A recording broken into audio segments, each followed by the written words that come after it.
right. We are Jesse and JD, and we are joined by Deryck Whibley from Some 41. Deryck, first off, been a wild, busy year for you. Lots going on, lots to talk about. But we wanted to start by just asking how you're feeling and how you're doing. I know you guys had to cancel some dates because of a scrap with pneumonia, so we just wanted to start by asking how you're doing. I'm good. I'm good now. It was like a week of just feeling kind of sick, but nothing too crazy.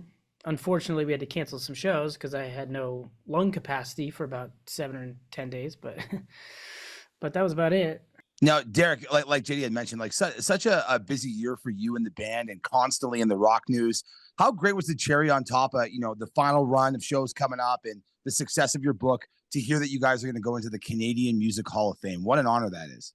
Oh my God, it was like, when we got the news, it was just such a shock and a surprise, and we were just so excited. But it was the last thing we'd ever, expected or thought about. It's kind of tripped me out too, hearing your voice, because I just got done reading your book, or listening to it as you narrated it, and I thought it was so awesome. And you kind of went for broke in it, man. I love that you tackled absolutely everything in your life and everything that's happened to you in music and personally that's made you who you are. What are the emotions like, after writing a book like that and having thousands and thousands of people essentially read your diary, and then you just got to sit back and kind of just hear what people have to say about it? What was that process like for you after you put the book out? The whole thing was strange and good and bad and sort of everything in between. It was hard enough to write some of that stuff. Some of it was fun. There's a lot of great stories in there. It's kind of the whole thing, right? It really is a heaven and hell story. It's all the peaks and valleys. So the thing is, like, I remember so much of it so well, so it wasn't hard to go back and remember things, but it was hard to talk about some of that stuff, and even harder to do the audio myself, to actually say some of that stuff out loud. And then it was another thing to put it out into the world. I think by this point now, it's been a really positive experience and a good process. It's been a good experience to help process everything that I've been through.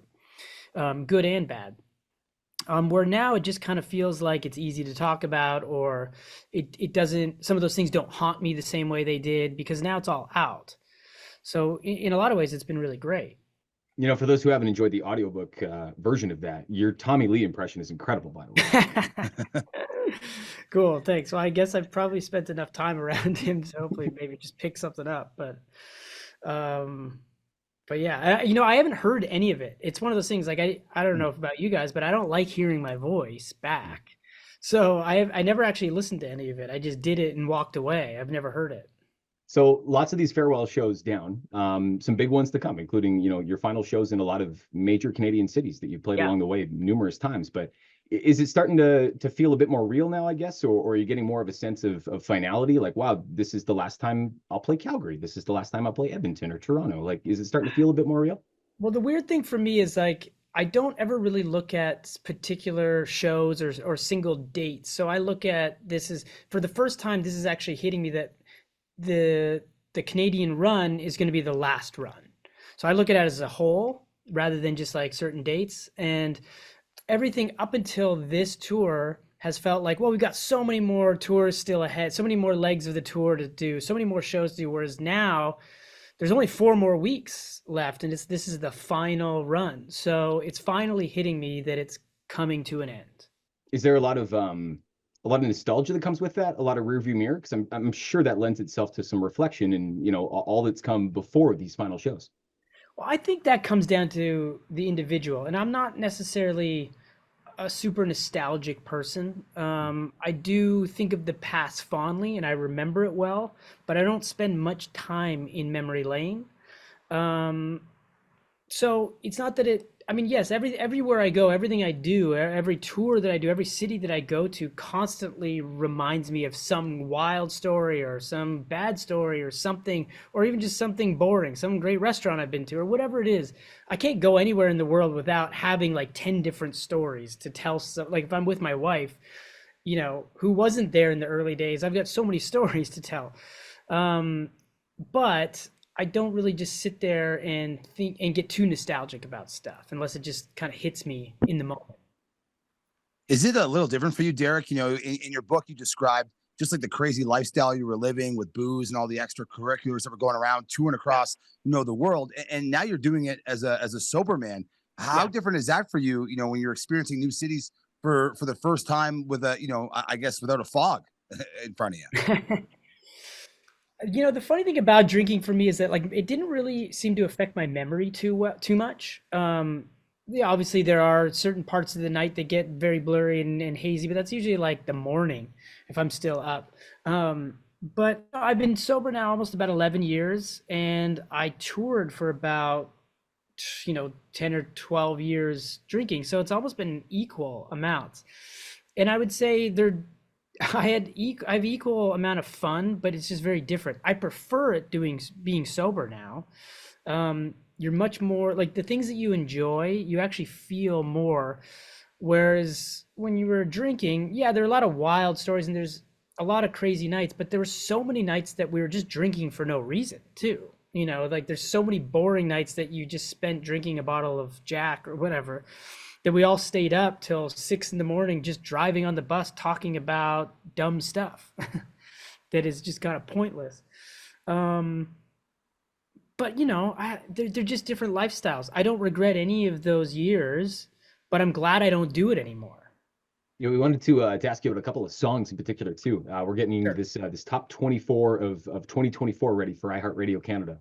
There's 2 Sum 41's amongst the batch, so act surprised when you hear it. But and maybe you can walk us through Landmines and Dopamine respectively, just because they were both such big songs for you in what was a very big year for the band. And Deryck, if you don't mind, when you are talking about them, if you could just split them up into 2 different versions, because they're both spread out throughout our countdown. Okay. The song Landmines was one of those weird songs that just kind of came out of nowhere when I wrote it. It was really quick.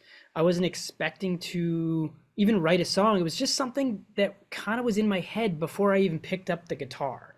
It was just already there, and I had to run to go find a guitar just so I could get it out. And when I did, it just came out in minutes, and it was just finished almost immediately.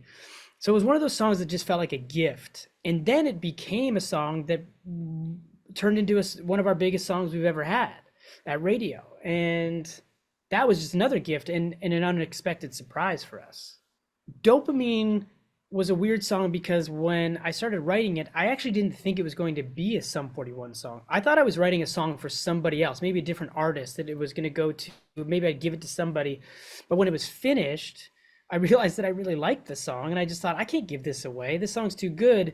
And I already had the song Landmines, and it felt like it fit in with what I was working on already with this sort of pop punk sound that Sum 41 hasn't done in a long time. So it just felt like it had to be a Sum 41 song at that point.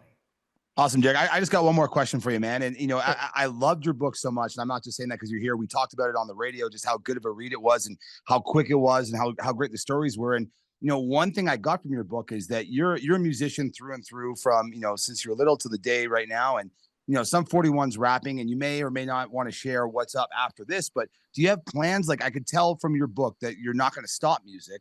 So what do you see for yourself after Sum 41 comes to an end? I don't think I could ever put music down. It's just like, it's what I do. It's who I am. I can't help but write songs. I write songs all the time. I don't know what I'm going to do post Sum 41. I will always do something within music, whether I'm working with other people or I'm doing my own stuff that's completely different. If I start another project with another musician, I have no idea. But yeah, I'll always do music. I can't help it. I was bummed in your book to hear that Len went Hollywood after Steal My Sunshine. Got super popular. Yeah, well, but they, he did come back. Yeah, I heard that. It was a moment. Yeah. And he's still a good friend. Mark is still a great guy and a great friend. But yeah, he would even tell you that there was a moment where, that song just became the biggest song. So big. It was so big and just out of nowhere. And, he was living out his dreams. So I get it. And it was good to have him back to earth, though. Last one for me. Does this feel like an exclamation point? All of this, Heaven and Hell, Landmines, Dopamine, Canadian Music Hall of Fame, so often you see eras, I guess, bands don't necessarily end with an exclamation point. Does it feel like one for you? This feels like the biggest year of Sum 41 that we've ever had. Maybe maybe the best year. I think it's been the most enjoyable year, and it's been full of unexpected surprises. Because at this point in our career and at this age, I don't expect anything. We've been through so many ups and downs, and you never know what's going to happen when you're putting out a record, or when you're dealing with the public. You don't know what they're going to like or what they're going to care about, or you just do the best that you can do, and you try your best to make music that you love and that you feel comfortable going out and playing. But are people going to buy tickets? Are people going to like the music? Is radio going to play the songs? That's not up to you. So you have no idea what's going to happen. So everything that has happened on this record has been such a welcome surprise, and it's turned out to be bigger than we could ever imagine. So to go out on this as the final record and the final tour, and it to be the biggest and the best, is beyond, it's like 20 exclamation marks. Awesome, Deryck. Well, thanks so much for spending some time with us, man. And we really look forward to seeing you, especially here in Calgary in January. Awesome. Cool. Yeah, we're excited.